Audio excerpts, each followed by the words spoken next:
Tom Walker was 20 years old when his world fell apart. The small farm in the English countryside that had belonged to his family for 3 generations was gone.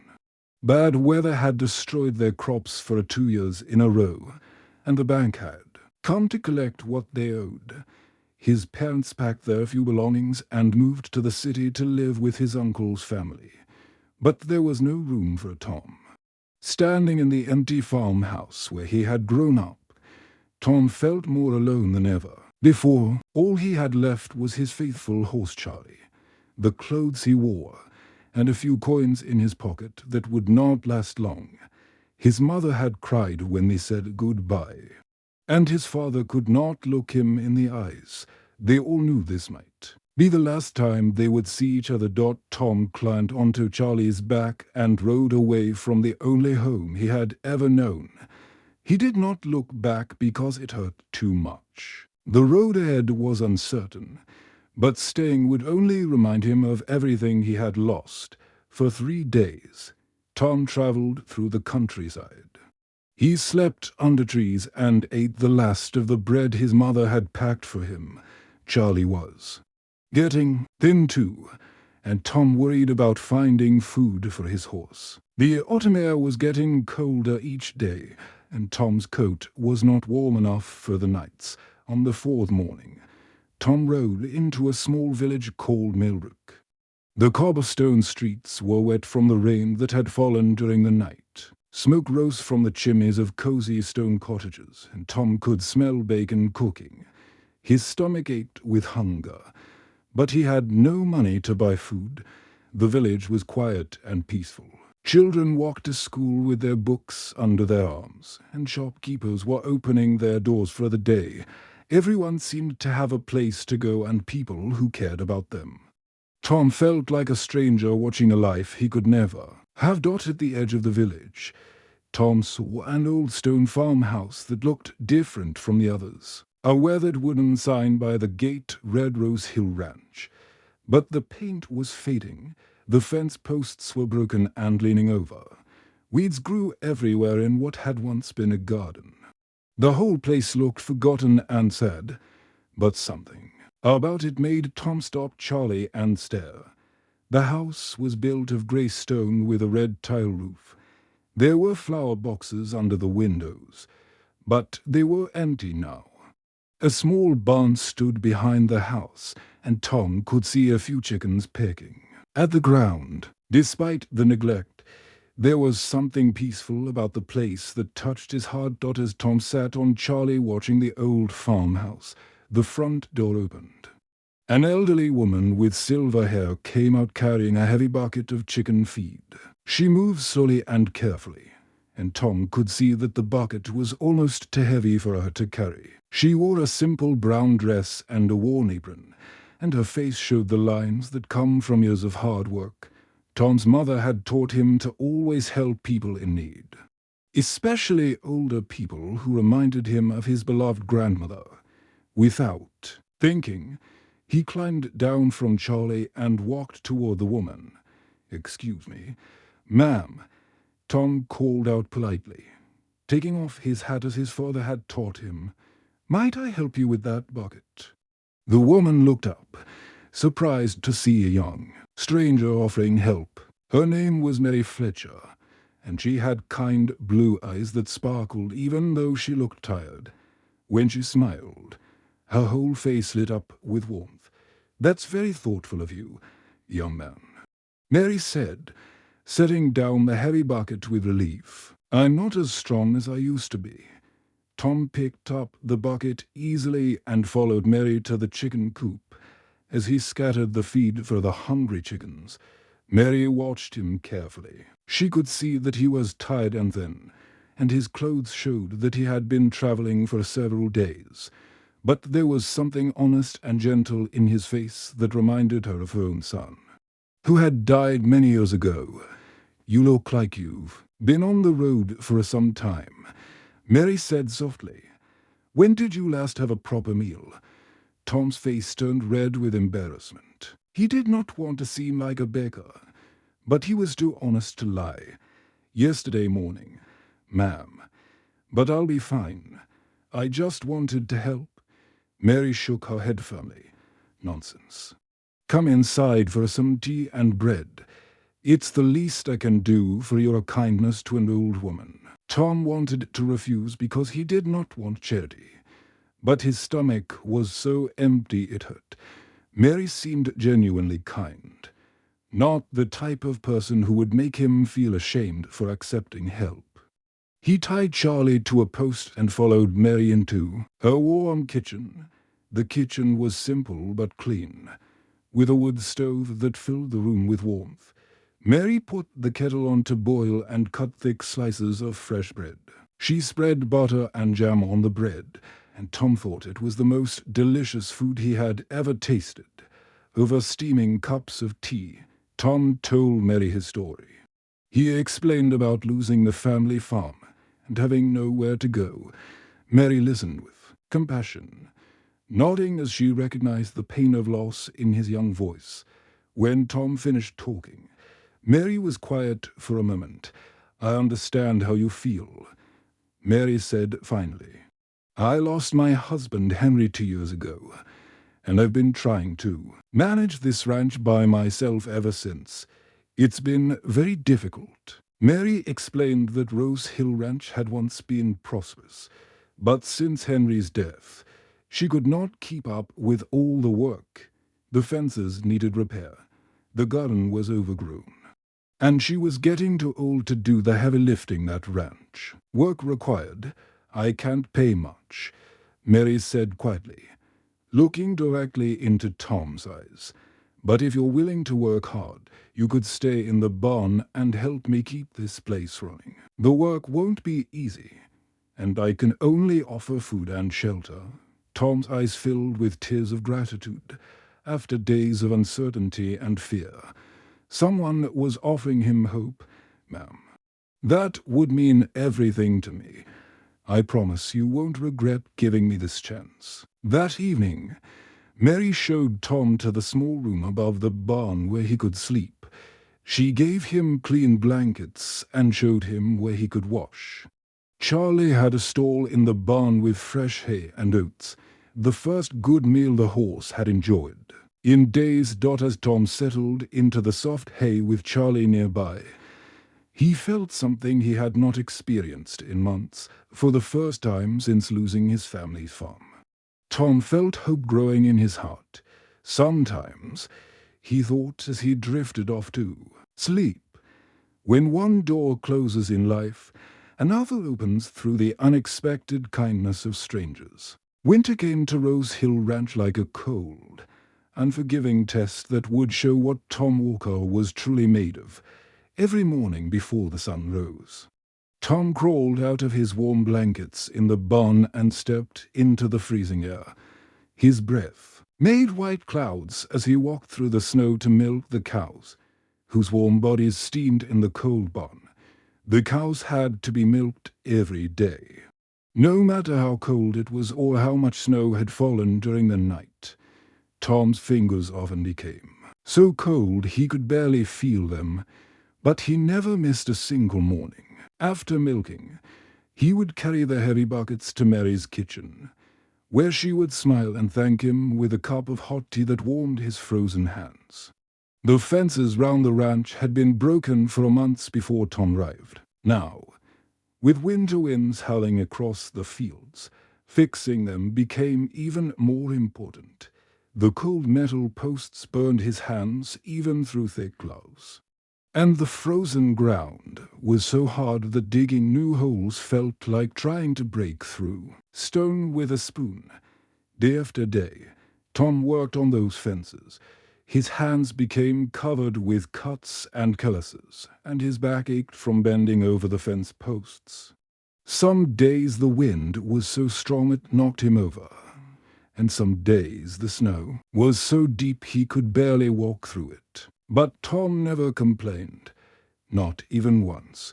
Mary would watch him from her kitchen window, amazed by his determination. She had known many farm workers over the years, but none of them had worked as hard as Tom did. Most hired hands complained about the cold, asked for more money, All found excuses to avoid the difficult jobs. Tom was different. He treated every task as if Rose Hill Ranch belonged to him. The worst storm of the winter came in February. Rain poured down for 3 days straight, and the wind howled like a wild animal. On the second day, Mary noticed water dripping through the barn roof where Tom slept. She worried about him getting sick, but when she went to check on him, she found him on the roof in the pouring rain, pulling off old shingles and nailing down new ones. Tom. Mary called up to him, her voice barely heard over the storm. Come down from there. You'll catch your death. But Tom kept working.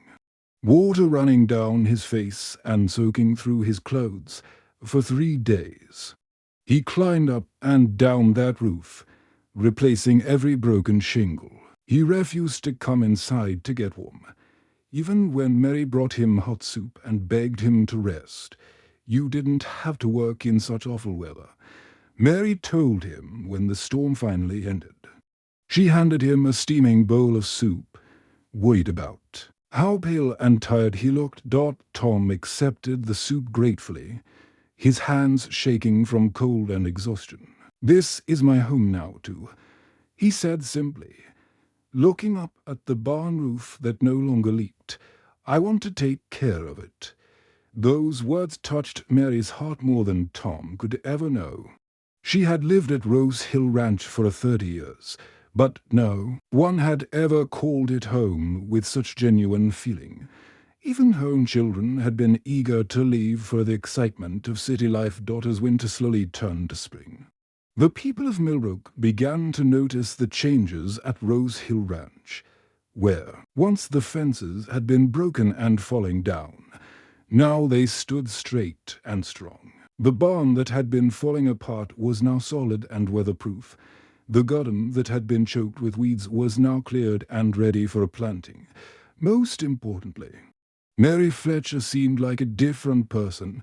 For 2 years after her husband Henry's death, she had walked through the village with her head down, looking sad and defeated. Now she stood taller, smiled more often, and had a spark in her eyes that reminded people of the young woman she had once been. But not everyone in Millbrook was happy about the changes at Rose Hill Ranch. James Crawford, a wealthy businessman from London, had been trying to buy Mary's land for months. He wanted to tear down the old farmhouse and barn and build expensive houses that rich people from the city could buy as vacation homes. Crawford had been certain that Mary would eventually give up trying to run the ranch by herself and sell to him for much less than the land was worth. But now, with Tom's help, the ranch was becoming successful again, and Mary was no longer desperate to sell. One evening in early spring, Crawford arrived at Rose Hill Ranch in his expensive black car, bringing 2 large men with him who looked like they were used to intimidating people. Crawford wore a fancy suit and a gold watch, and he looked at the humble farmhouse and barn with obvious disgust. Mrs. Fletcher, Crawford said with a smile that did not reach his eyes. I hear you've hired help. Surely an old woman like you can't afford to pay a farmhand. My offer still stands. I'll give you enough money to buy a nice little house in town where you won't have to work so hard. Mary stood straighter, and Tom moved to stand beside her, still wearing his work clothes but carrying himself with quiet dignity. Mr. Crawford, I've told you before. Mary said for me, this ranch isn't for sale. Tom here has helped me see that Rose Hill can thrive again. Crawford's eyes narrowed as he looked at Tom, clearly annoyed that this young farm worker was interfering with his plans. Young man, he said in a threatening voice, you're wasting your time on this old place. There are plenty of other jobs available. I suggest you find work elsewhere. Tom met Crawford's stare calmly, not intimidated by the businessman's expensive clothes or threatening manner. With respect, sir, Tom said politely but firmly. Mrs. Fletcher gave me a chance when no one else would. I won't abandon her now." Crawford's face turned red with anger, but he could see that his intimidation tactics were not working on either Mary or Tom, after making a few more threats that they both ignored. He got back in his car and drove away, his tires spinning angrily. In the gravel dot after Crawford left, Mary placed a gentle hand on Tom's shoulder, her eyes shining with tears of gratitude. "You've shown more loyalty in these few months than some people show in a lifetime," she said, her voice full of emotion. As spring arrived, and they began planting vegetables together in the garden that Tom had cleared of weeds, Mary started sharing stories about her late husband Henry. She told Tom about Henry's kindness, his strong work ethic, and his dream of making Rose Hill Ranch a place that would help the whole community of Millbrook. Flourished. Tom listened carefully to every word, understanding that Mary was sharing something precious with him. He was learning not just about farming and hard work, but about what it meant to live with purpose and integrity. Just as Henry Fletcher had done. 2 years had passed since the cold autumn day when Tom Walker first rode into Millbrook with nothing but his horse Charlie and an empty stomach. Now, as he looked round Rose Hill Ranch, he could hardly believe the transformation. The broken fences had been replaced with strong new posts that stood straight and proud. The overgrown garden now produced vegetables that fed both Mary and Tom through the winter months, with enough left over to sell at the village market. The cattle that had once been thin and sickly were now healthy and strong. Tom had learned to care for them like they were his own children, making sure they had fresh water and good grass to eat. The barn that had leaked during storms was now solid and warm, providing shelter for Charlie and the other animals during the harsh winter months. Most importantly, Tom himself had changed. The desperate young man who had arrived with nothing had grown into someone the whole community of Millbrook respected and admired. When other farmers had problems with their animals or crops, they came to Tom for advice. When the church needed help with repairs, Tom was the first person they called. But as Tom worked round the ranch that winter, he began to notice that Mary was slowing down. She had always been strong for her age, but now she tired more easily and sometimes needed to rest in the middle of simple tasks. Her hair had grown whiter, and there were new lines round her kind blue eyes. One particularly cold evening in January, Tom came in from feeding the cattle to find Mary sitting by the fire. Shivering despite the warm flames, her face was flushed, and when Tom touched her forehead, it was burning with fever. Mrs. Fletcher, "You're very sick," Tom said with worry in his voice. "I'm going to get Dr. Williams." Tom rode Charlie through the snow to the village as fast as he dared in the dark. Dr. Williams was a kind old man who had been taking care of the people of Millbrook for 30 years. He came back to Rose Hill Ranch immediately, even though it was late at night. After examining Mary, Dr. Williams looked serious. "She has a bad fever that could be dangerous at her age," he told Tom quietly. "She needs to stay warm and rest completely. This old house is too drafty and cold for someone in her condition." Tom felt panic rising in his chest. Mary had saved his life by giving him a home and a purpose. Now it was his turn to save hers, but he did not know how. The medical bills were already more money than they had, and heating the old farmhouse properly would cost even more. For several days, Mary lay in bed burning with fever. Tom hardly left her side, bringing her soup and keeping the fires burning in both the kitchen stove and the bedroom fireplace. He used all the wood he had chopped for the winter and then chopped more, even though it meant working in the bitter cold. Slowly, Mary began to get better. The fever broke, and her eyes became clear again. But she was very weak and tired easily. One evening, as Tom sat beside her bed reading aloud from the Bible as she had asked him to do, Mary reached out and took his hand. "Tom," she said, her voice still weak but filled with determination, "there's something very important I need to tell you about Henry." Tom set down the Bible and leaned closer to hear her better. Mary reached for a worn leather journal that she kept on the table beside her bed. Tom had seen it many times, but had never asked about it, thinking it might be too personal for Mary to share. "My husband was more than just a farmer," Mary said, opening the journal carefully. "He was also a dreamer who believed that one person could make a difference in the world." The journal was filled with Henry's careful handwriting and detailed sketches of the hills and streams round Rose Hill Ranch. As Tom looked at the pages, he could see that Henry had been studying the land very carefully, making notes about rocks and water and the lay of the ground. "Henry discovered something amazing in the hills behind our property," Mary continued, pointing to one of the sketches. "He found a place where gold could be found in the streams and rocks. Real gold." Tom's eyes widened in surprise. He had heard stories of gold being found in other parts of England, but he had never imagined there might be gold so close to Rose Hill Ranch. "Gold," he whispered, "but why didn't he ever use it?" "You could have been rich." Mary smiled, and for a moment she looked like the young woman she had been when Henry was alive. "That's exactly what made Henry special, Tom.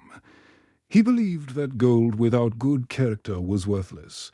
He used to say that if a person wasn't ready for wealth, it would destroy them instead of helping them." She turned to another page in the journal, where Henry had written his thoughts about what to do with the gold if he ever decided to take it from the ground. Henry wanted to use any gold he found to build a school for the children of Millbrook and a small hospital so people wouldn't have to travel so far when they were sick. But he died in an accident before he could make his dream come true. Mary pressed the journal into Tom's hands, and he could feel how much it meant to her. "I've watched you for 2 years, Tom," she said with tears in her eyes. "You've shown the same character that Henry had. You've worked without asking for reward. You've been honest when it would have been easier to lie, and you've always put our needs before your own." Tom looked at the journal with trembling hands, overwhelmed by the trust Mary was placing in him. "Mrs. Fletcher, I don't know if I'm worthy of such a responsibility. What if I make the wrong decisions?" Mary's eyes sparkled with the same determination that had helped her survive 2 years of running the ranch alone. "Tom, the fact that you're worried about being worthy is exactly why you're worthy." Henry wrote in that journal that the gold should only go to someone who would use it to help others, not to make themselves rich. You've already proven that's the kind of person you are. But there was a serious problem that made Tom's heart sink. The land where Henry had found the gold was no longer part of Rose Hill Ranch. Over the past few years, James Crawford had been buying up small pieces of land around their property, always offering just enough money to tempt farmers who were struggling to make ends meet. "The gold is on land that belongs to Crawford now," Tom said, understanding the terrible irony of the situation. Mary nodded sadly. "I know, but we can't just give up on Henry's dream. We have to find a way to do what's right, even when it seems impossible." That night, Tom sat alone in the barn with Henry's journal open on his lap and a lamp flickering beside him. As he read Henry's words about serving others and using wealth responsibly, Tom realized he was about to face the biggest test of his character yet. The gold could solve all their problems and fulfill Henry's dream of helping Millbrook. But it was now land that belonged to someone else. Tom spent the next 7 whole weeks studying every page of Henry's journal with the careful attention of a student preparing for the most important test of his life.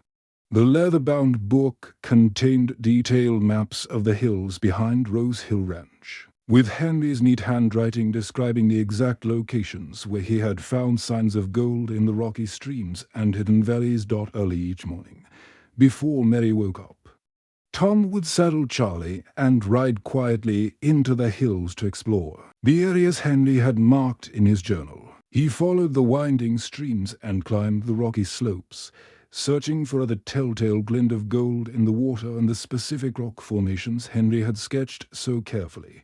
Sure enough, Tom found exactly what Henry had described in a quiet valley where a small stream bubbled over smooth rocks. Tom saw tiny flakes of gold shining in the morning sunlight. His heart pounded with excitement as he realized that Henry had been right. There was enough gold in these hills to solve all of Mary's financial problems and fund the school and hospital that Henry had dreamed of building for Millbrook. But as Tom knelt by the stream, watching the gold flakes swirl in the clear water, his excitement turned to frustration.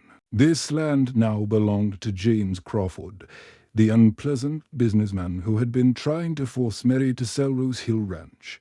Taking the gold would mean trespassing on Crawford's property. And no matter how much Tom disliked the man, his conscience would not allow him to steal. Tom had been raised by honest parents who taught him that doing the right thing was more important than getting what you wanted. Even though Crawford was a bully who seemed to care nothing about the people of Millbrook, Tom could not bring himself to take something that did not belong to him, instead of taking the gold.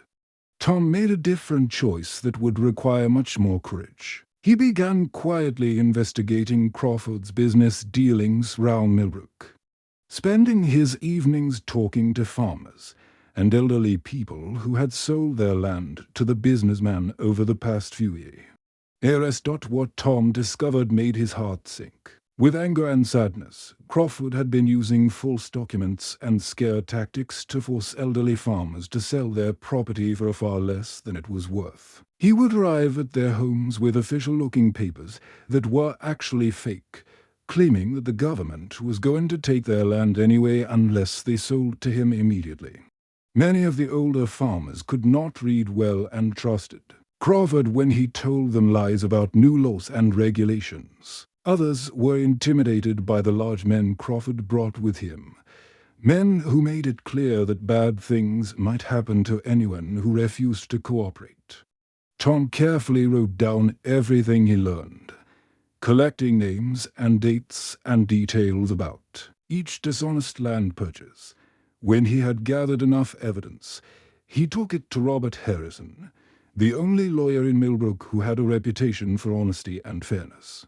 Robert Harrison was a thin, serious man with gray hair and kind eyes, who had been practicing law in Millbrook for 20 years. He listened carefully as Tom explained what he had discovered about Crawford's illegal business practices. "Mr. Harrison," Tom said, spreading out the papers he had collected, "I believe Mr. Crawford has been cheating people out of their property. These elderly farmers were tricked into selling their land for much less than it was worth." Harrison examined the documents carefully, his face growing more serious with each page he read. "This is very serious, Tom," he said finally. "If what you found is true, those land sales were completely illegal. But proving it in court will be dangerous. Crawford has powerful friends in London, and he won't hesitate to use them against anyone who threatens his business." Tom thought about Mary lying sick in her bed, and about all the honest farmers who had been cheated out of their life's work. "Some things are worth the risk. Mr. Harrison," he said with quiet determination, "we can't let him keep hurting innocent people." Harrison nodded with respect for Tom's courage. "You're right. Of course, let me study these documents more carefully, and we'll decide how to proceed." But before they could take any legal action, Crawford discovered that Tom had been investigating him. Tom never found out exactly how Crawford learned about his activities, but he suspected that someone in town had warned the businessman about what was happening. One morning, Tom returned from the village to find Rose Hill Ranch strangely quiet. Mary's chickens were squawking anxiously in their pen, and Charlie whinnied nervously from the barn. But there was no sign of Mary anywhere. Tom searched the house and barn, calling Mary's name with growing panic. Finally, on the kitchen table, he found a note written in unfamiliar handwriting that made his blood run cold. "If you want to see Mrs. Fletcher again," the note read, "meet me at the old mining site in the hills tonight at 9 o'clock. Come alone, and bring Henry's journal with you. If you try to involve the law or bring anyone else, the old woman will pay the price for your interference." Tom's hands shook as he read the threatening words. Crawford had crossed a line that filled Tom with rage, but he forced himself to think clearly instead of acting on his anger. This was no longer just about gold or land ownership. This was about protecting someone he had come to love like his own grandmother. Tom knew that Crawford was desperate and dangerous, but he also knew that he could not abandon Mary. He spent the afternoon making careful preparations, writing down everything he knew about Crawford's crimes and leaving detailed instructions with Robert Harrison about what to do if Tom did not return by morning as the sun set behind the hills. Tom saddled Charlie and rode toward the old mining site with Henry's journal in his saddlebag. His heart was pounding with fear for Mary's safety, but his mind was clear and focused on the task ahead. At the mining site, Crawford waited in the darkness with two large, tough-looking men who obviously made their living through intimidation and violence. Mary sat tied to a wooden chair, but even in her dangerous situation, her eyes were fierce and unafraid. "You've caused me a lot of trouble, boy," Crawford snarled as Tom dismounted from Charlie. "That journal contains information about gold on my land. Hand it over right now, and maybe I'll let you both walk away from here alive." Tom moved slowly, his mind racing as he tried to figure out how to save Mary without giving Crawford what he wanted. "Let Mrs. Fletcher go first," he said calmly. "She's an innocent old woman who has nothing to do with this business between you and me." Crawford laughed coldly, a sound that had no warmth or humor in it. "I don't think you understand your situation. Young man, you're going to give me that journal, or both of you are going to disappear forever." Just as Crawford was about to signal his men to take action, the sound of horses approaching echoed through the valley. Robert Harrison appeared over the hill with Sheriff Williams and several townspeople, all carrying bright lanterns that lit up the darkness. "James Crawford," Sheriff Williams called out in his strong, official voice, "you're under arrest for fraud, intimidation, and kidnapping."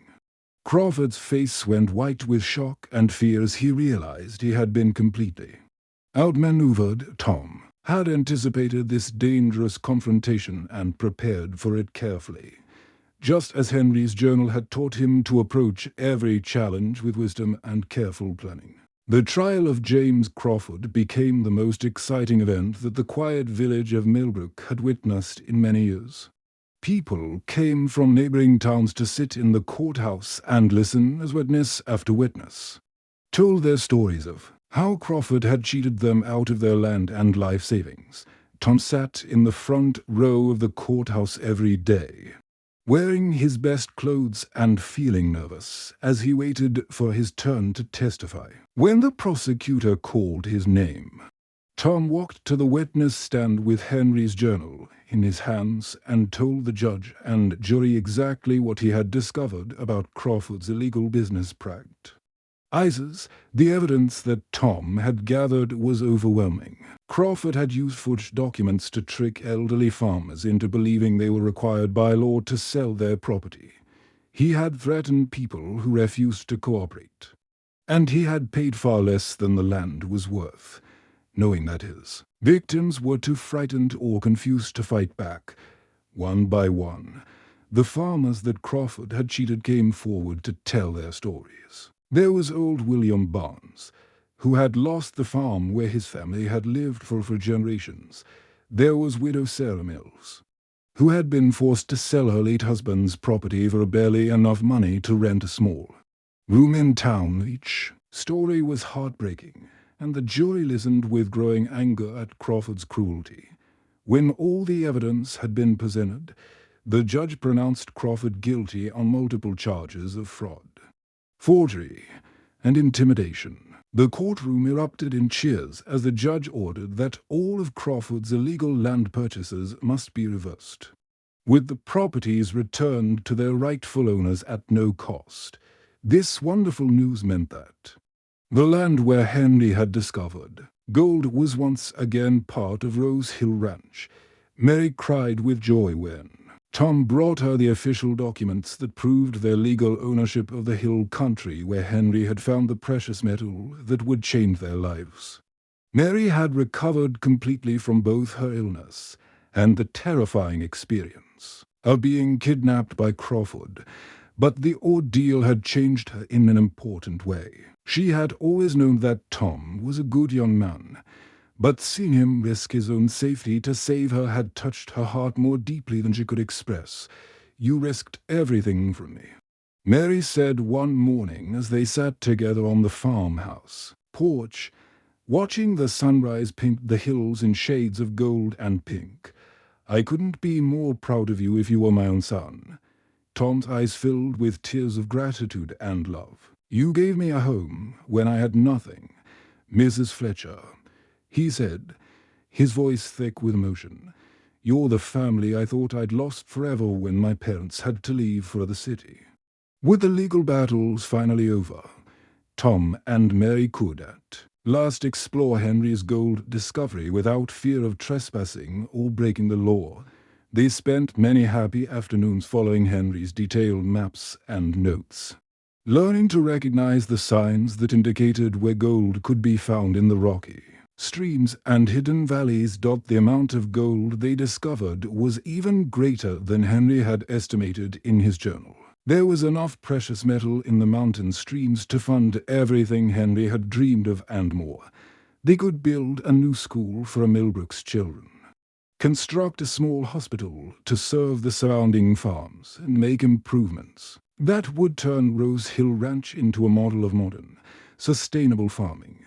But as Tom worked tirelessly to establish these community projects, spending long days meeting with architects and contractors and government officials, he began to understand something that changed his perspective on everything that had happened to him. The real treasure had never been hidden in the hills at all. The true wealth had been in the wisdom contained in Henry's journal, which had taught Tom about the importance of character and integrity. It had been in Mary's patient mentorship, which had shown him what it meant to live with purpose and dignity. Most importantly, it had been in the relationships Tom had built through honest work and genuine care for the welfare of others. The new Millbrook School opened its doors on a bright spring morning, with children from farms throughout the valley walking into clean, well-lit classrooms for the first time in their lives. The teachers were young people from the city who had been inspired by Henry's vision to come and serve in the countryside. The children's excited laughter echoed across the village as they discovered books and maps and scientific instruments they had never seen before. The small hospital began treating its first patients that same week, providing medical care that had previously required families to make a long, expensive journey to the city. Dr. Williams, who had served Millbrook faithfully for 30 years, finally had the proper equipment and supplies he needed to help people recover from serious illnesses and injuries. Tom, now 24 years old, had become one of the most respected young men in the entire region. His success in exposing Crawford's crimes and his leadership in building the school and hospital had earned him a reputation that spread far beyond Millbrook. Wealthy families from other towns began offering him well-paid positions managing their large estates, promising him a comfortable life and social status he had never imagined possible. But when these attractive offers came, Tom politely declined each one, much to the surprise of people who could not understand why he would choose to remain a simple farmer when he could become wealthy and important. "Why do you choose to stay here?" Mary asked him one evening as they walked through the vegetable garden they had planted together, though she secretly hoped he would never leave. "You could make a much better living in London or Manchester now that people know what you're capable of." Tom smiled as he looked out over the thriving ranch they had built together through years of hard work and mutual devotion. The cattle were healthy and fat, the crops were growing tall and strong, and the farmhouse glowed with warm light in the gathering dusk. "Mrs. Fletcher," Tom said with deep contentment in his voice, "I've learned that true success isn't about how much money you can make or how high you can climb in society. It's about finding the place where you can do the most good for others, and putting down deep roots there." Mary nodded with perfect understanding, her eyes bright with tears of pride. This was exactly what her beloved Henry would have said if he had lived to see this moment. Years passed, and Rose Hill Ranch became famous throughout the countryside as a place where young people who had lost their way could find hope and purpose. When other desperate souls arrived with nothing but the clothes on their backs, just as Tom had done, they were welcomed with the same kindness and given the same opportunity to prove themselves through each honest work. Tom never forgot the most important lesson that had changed his entire life. Sometimes the greatest treasures come to us not when we search for them selfishly, but when we serve others with genuine love and dedication. The end.